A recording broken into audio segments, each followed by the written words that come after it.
ঋণ করে কোরবানি করলে তা হবে কি? হ্যাঁ, কোরবানি হয়ে যাবে যদি আপনি ঋণ পরিশোধ করার মতো সামর্থ্য থাকে। তবে মানে এটি উত্তম নয়, এটা উত্তম নয়। কারণ হচ্ছে ঋণ অত্যন্ত ভারী জিনিস, কথা কি বুঝতে পেরেছেন?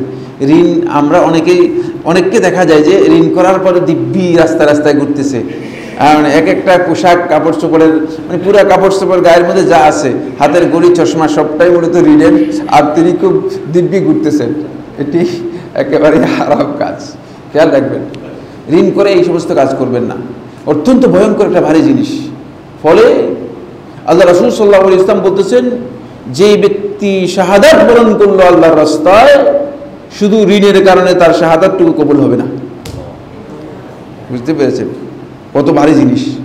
সুতরাং খবরদার। অনেকে দেখা যায় যে ঋণ করাটা মনে হচ্ছে তার একটা অভ্যাসে পরিণত হয়েছে, এবং বহু লোককে আমি দেখেছি মানে কতজন থেকে ঋণ করেছে তিনি নিজেও বলতে পারবেন না।